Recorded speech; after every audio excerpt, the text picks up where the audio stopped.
அன்பார்ந்த இணையதள நேயர்களை மீண்டும் www.qcrc.in என்ற இணையதளத்திற்காக நியூஸ் தமிழ் செய்தி அறிக்கையில் உங்களை சந்திப்பதில் பெருமகிழ்ச்சி அடைகிறோம். இன்று 18 ஜனவரி 2009க்கான முக்கிய செய்திகளை தற்போது பார்க்கலாம். இலங்கை தமிழர் பிரச்சினைக்காக விடுதலை சிறுத்தைகள் கட்சி தலைவர் திரு தொல் திருமாவளவன் அவர்கள் 4வது நாளாக சென்னை அருகே மறைமலை நகரில் உண்ணாவிரதம் இருந்து வரும் நிலையில் மாநிலம் முழுவதும் பதட்டம் காண்பதாகவும் பஸ்கள் எரிப்பு, பஸ்கள் மீது கல்வீச்சு தாக்குதல் போன்றவை தொடர்ந்து நடந்து வருவதாக தமிழகம் அனைத்து பகுதிகளிலிருந்தும் செய்திகள் வந்து கொண்டிருக்கின்றன. இதற்கிடையில் வன்முறை செயல்களில் ஈடுபவர் மீது கண்டதும் சுட உத்தரவிட்டுள்ளதாக அரசு செய்திகள் தெரிவிக்கின்றன.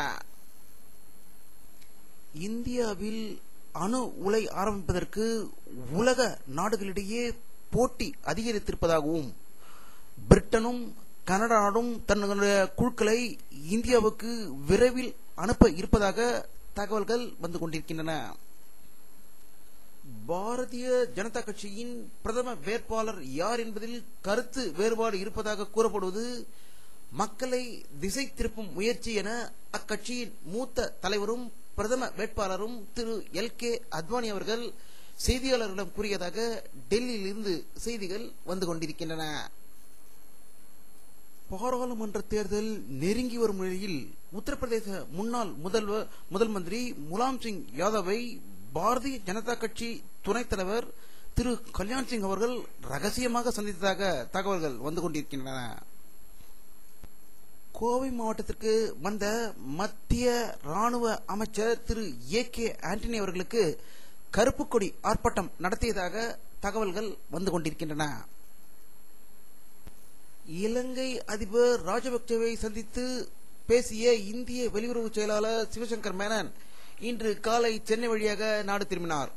ஆனால் பேச்சுவார்த்தை விவரங்களை அவர் வெளியிட மறுத்துவிட்டார் என்றும் அவர்கள் போர் நிறுத்தம் குறித்து எதுவும் பேசியதாக தகவல் இல்லை என்றும் அடுத்த மாதம் கொழும்பில் நடக்கவுள்ள சார்க் வெளியுறவு அமைச்சர்கள் மாநாடு இருநாட்டு உறவுகள் என வழக்கமான பேச்சுவார்த்தை நடத்தியதாக தெரிகிறது என்று செய்திகள் வந்து கொண்டிருக்கின்றன. இஸ்ரேலின் மேற்கு கரை நகரான காசா மீது நடத்தி வந்த தாக்குதலை இஸ்ரேல் போர் நிறுத்தம் செய்துள்ளதாக தகவல்கள் வந்து கொண்டிருக்கின்றன. வரும் 20ஆம் தேதி அமெரிக்க அதிபராக பதவியேற்க உள்ள திரு பராக் ஒபாமா அவர்கள் சிறப்பு ரயில் மூலம் வாஷிங்டன் வந்தடைந்ததாக தகவல்கள் வந்து கொண்டிருக்கின்றன. இந்திய வெளியுறவு செயலாளர் திரு சிவசங்கர் மேனனின் கொழும்பு பயணம் ஏமாற்றம் தருவதாக தெரிவித்த பாமக நிறுவனர் டாக்டர் ராமதாஸ் அவர்கள் அடுத்து என்ன என்பது குறித்து இலங்கை தமிழர் நலனில் அக்கறை உள்ள அனைவரும் கலந்து பேசி முடிவெடுக்க வேண்டும் என்றும் அந்த முடிவு இந்திய நாட்டையே அசைக்கும் முடிவாக உலுக்கும் முடிவாக இருக்க வேண்டும் என்று கூறியதாக தகவல்கள் வந்து கொண்டிருக்கின்றன. தமிழ் ஈழ மக்களின் உயிர் காக்கும் உறுதிப்பாட்டோடு 4வது நாளாக உண்ணாநிலை அறப்போரினை முன்னெடுத்து வரும் தமிழகத்தின் விடுதலை சிறுத்தைகள் தலைவர் திரு தொல் திருமாவளவனுக்கு ஆதரவாக ஒன்று கூடல் நிகழ்வு நார்வே தலைநகர் ஒஸ்லோவில் இன்று நடைபெற்றது.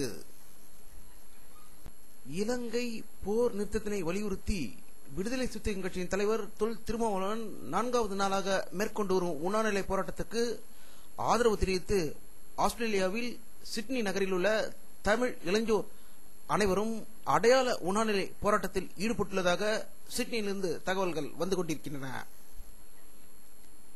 தாய்க்கு தலைவணங்கி டாக்டர் ராமதாஸ் முன்னிலையில் விடுதலை சிறுத்தைகள் கட்சி தலைவர் தொல் திருமாவளவன் அவர்கள் தன்னுடைய 4 நாள் உண்ணாவிரத போராட்டத்தை முடிவுக்கு கொண்டு வந்ததாக தகவல்கள் வந்து கொண்டிருக்கின்றன.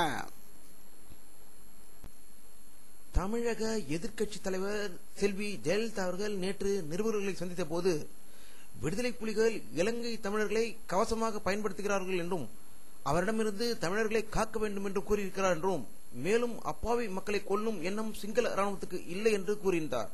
இதை பற்றி இந்திய கம்யூனிஸ்ட் கட்சி மாநில செயலாளர் பாண்டியனிடம் நிருபர்கள் கேள்வி எழுப்பிய போது செல்வி ஜெயலலிதா அவர்கள் அப்படி கூறியிருந்தால் அது தவறு என்றும் நாங்கள் ஒரு வேண்டுகோள் வைக்கிறோம் என்றும் நடுநிலையாளர்கள் 4 தமிழர்களை முல்லைத்தீவு கிளிநொச்சிக்கு சென்று வரச் செய்து அங்குள்ள தமிழர்களை பேட்டி எதிர்த்து வரட்டும் என்றும் விடுதலை புலிகளை கேடயமாக தமிழ் மக்கள் பயன்படுத்தினார்கள் என்று கூறினால் நாங்கள் இந்த நிலையை மாற்றிக்கொள்ள தயாராக இருக்கிறோம் என்று திரு தா பாண்டியன் அவர்கள் கூறியதாக செய்திகள் வந்து கொண்டிருக்கின்றன.